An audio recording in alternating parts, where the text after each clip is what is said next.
Oh, it's exciting. I'm getting goosebumps thinking about it. I know. Just imagine the thoughts that just whizzed through your head. I used to love the way Usain Bolt was super chilled and he just looked so relaxed about it all, didn't he? But thank you for giving us an insight into that, Colin. I think you got a gold medal for the 3-presenter relay. Handled that very well, Colin. Thank you very much. Thank you very much. So yes, an afternoon that will decide the 100 metres world champions, but also it will decide the last two Women's Rugby World Cup semi-finalists. They're speaking to our reporter, Sophia Seth. Now, Laura Koonsberg will be here on BBC One at 9 o'clock this morning, so let's find out what she's got in store. What a week. What a mess. How one senior Labour MP described the last few days for the government, struggling with the dramatic and embarrassing departure of its American ambassador, Lord Mandelson. Look forward to seeing you over on BBC One at 9 o'clock. Well, the second day of the World Athletics Championships has begun in Tokyo. It's an opportunity for athletes to shine in the lead up to the 2028 Olympic Games in Los Angeles. And after a mixed start for Great Britain and Northern Ireland, there's still a lot to play for. Hugh's back to tell us a bit more about this. I mean, 100 metres finals for men's and ladies tonight in quite quick succession, isn't it?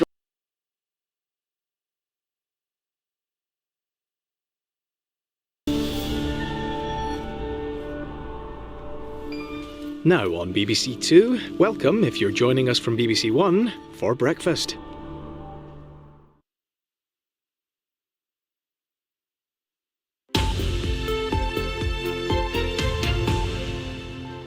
Good morning, this is Breakfast with Emma Vardy and BenMBoulos. Hello to our viewers on BBC Two and hello again to viewers who've joined us over from BBC One. Now, Luke Charters, who is the first MP to take extended paternity leave, says the current provision isn't good enough.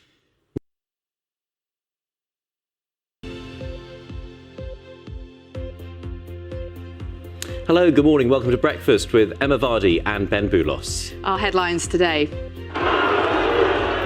Up to 150,000 people are believed to have attended the Unite the Kingdom rally. Our Home Affairs correspondent, Danielle Sanford, has more. I'm going to casually mention that I was at that party last year. It looks a good do. They have a champagne hedge. This hedge looks innocent, but you ring a bell and a hand comes through the hedge and hands you champagne. Is there a limit as to how many times the hand will come out? I mean, I did it a few times just purely for TV takes. Yeah, of course. What a party. Wow. I'm sure they're hoping for sunshine for the red carpet arrivals.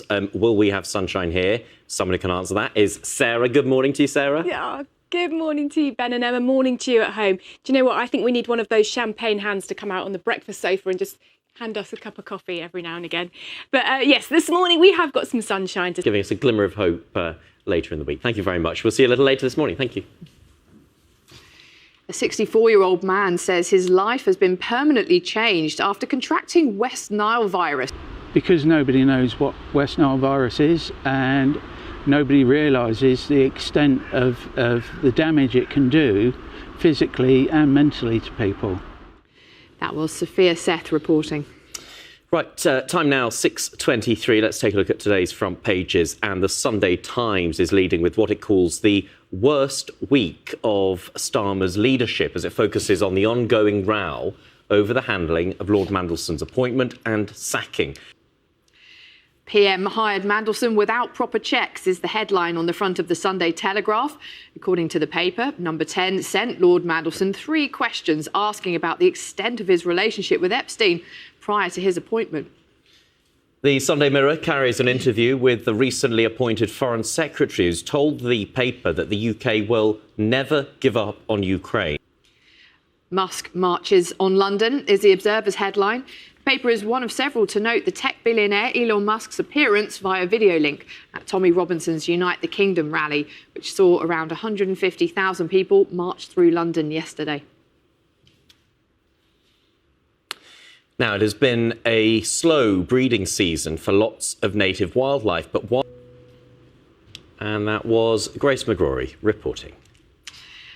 Our sports presenter, is here. Give me whatever title you like. I don't get the pay bump, whatever. So. Hugh's here. Hi. All about the World Athletics Championship tonight, isn't it, in Tokyo? Which, yes. Fantastic host city, but boiling hot, I've heard. It's very hot, but the action has started. And the way that breakfast falls, it will be between the morning and the evening sessions because of the time difference out in Tokyo. So we've had the morning session already, and a blockbuster evening session is to come with both 100 metres world champions to be decided. And it continues the dominance, Ben and Emma, of southern teams in the T20 Blast. They're split in the group stages to a north team and north group and a south group.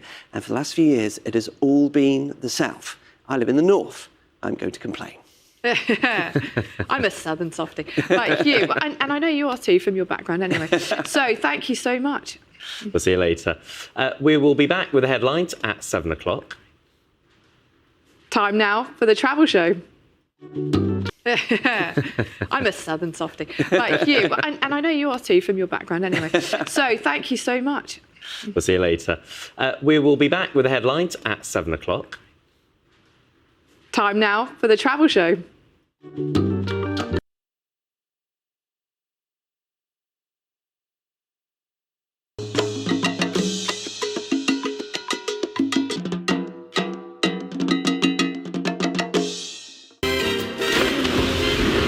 Strictly Come Dancing starts Saturday at 6:40 on BBC One and iPlayer.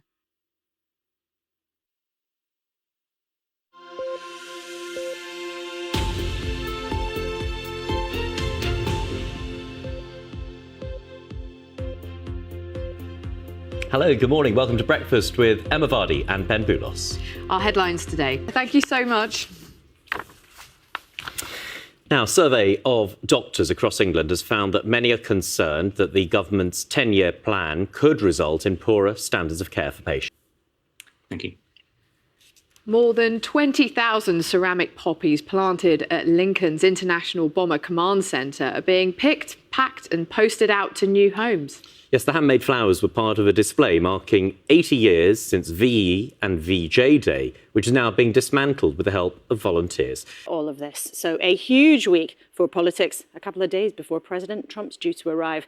Don't miss it here on BBC One. I'll see you at 9. Thanks, Laura. Those Epstein emails just keep on raising more questions, don't they? We will be here until 9 o'clock on BBC Two and on the BBC News channel. So if you want to keep watching, switch over.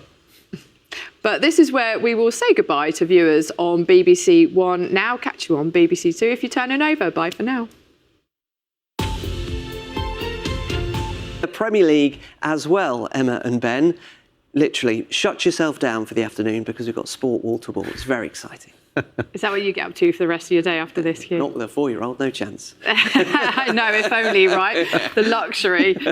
Oh, we can dream. All right, Hugh, thank you so much for running us through all of that. Yeah, plenty of sport. And as we were saying, for the athletes taking part in the World Athletics Championships in Tokyo, sweltering temperatures and a lot of humidity, increasing the already hefty challenge that they face.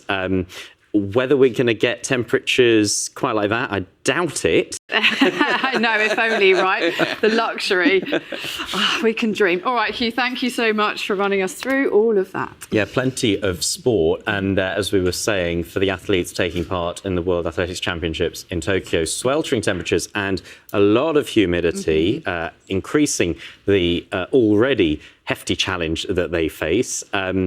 Whether we're going to get temperatures quite like that, I doubt it. Not so humid here. Not quite so humid. But Sarah's got a full look for us at this morning's weather. Hi, Sarah. That will help them. And it's something that we hear a lot. Thank you so much. We're about to run out of time. I hope that helps give people some advice, some hope who might have been through this kind of cancer surgery. Thank you. Right. Plenty more news throughout the day on the BBC News channel, as well as the BBC News website and the BBC News app. We had tried to fit in a few bars of Bohemian Rhapsody, didn't we? But we've just run out of time. Breakfast will be back tomorrow from 6. I'll be there, but for the rest of you, enjoy the rest of your day. Have a good Sunday. Bye-bye.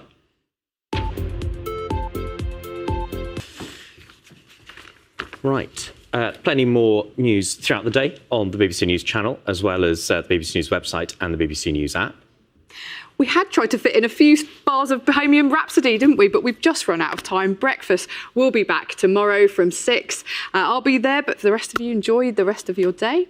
Have a good Sunday. Bye-bye.